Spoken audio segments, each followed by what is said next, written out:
বন্ধুরা, পশ্চিমবঙ্গে কাকভরে একটি হারিম করা অলৌকিক ঘটনা ঘটেছে, যেটা গত 15 বছর ধরে হাজার হাজার হিন্দু যে দৃশ্য দেখার জন্য চাতক পাখির মতো অপেক্ষায় করছিলেন।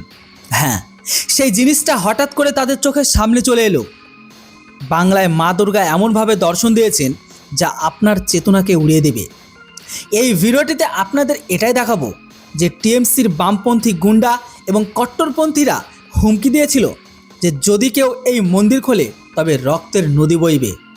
এলাকায় বসবাসকারী মুসলিমরা যাতে কোনো অসুবিধা না হয় তাই এই মন্দিরটি বছরের পর বছর বন্ধ থাকতো। অনলি বছরে একবারই খুলতে দেওয়া হতো, তবুও তাদের অনুমতি আর পুলিশ প্রশাসনকে রেখে।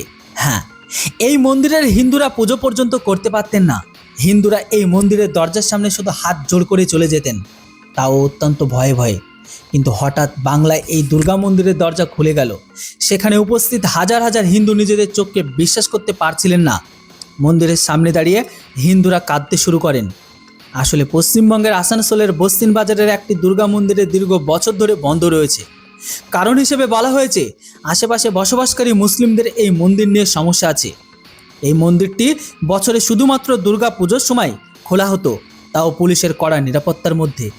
রিপোর্ট অনুযায়ী আদালতের নির্দেশ থাকা সত্ত্বেও টিএমসির গুন্ডারা এই মন্দিরটি খুলে দেয়নি বা খুলতে দেয়নি। পাকিস্তানে এমন কিছু ঘটলে অবাক হওয়ার কিছু ছিল না, কিন্তু এটা তো স্বয়ং ভারতের বাংলা ছিল।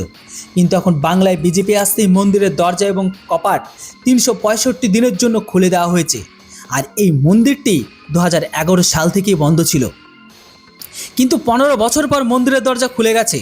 আসানসোলের উত্তর বিধানসভা কেন্দ্র থেকে বিজেপি জয়ী প্রার্থী কৃষ্ণেন্দু মুখোপাধ্যায় নির্বাচনে প্রচারের সময় প্রতিশ্রুতি দিয়েছিলেন যে যদি আমি জিতি তবে মন্দিরটি সাধারণ ভক্তদের জন্য খুলে দেব, আর তিনি সেই কথাও রেখেছেন।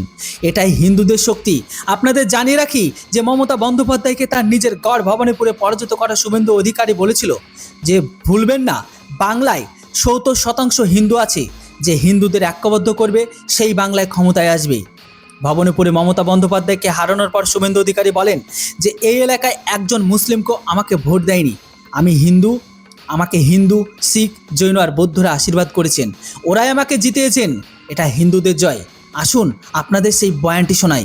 नंबर 77 में जितना मुसलमान वोट देने के लिए निकला सब ममता को वोट दिया, और मुझे हिंदू, सिख, जैन, बुद्धिस्ट लोग ने आशीर्वाद देकर जिताया।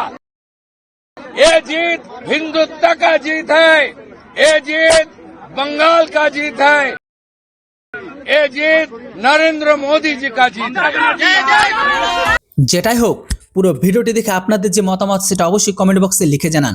Thanks for watching. Jai Hind, Vande Mataram.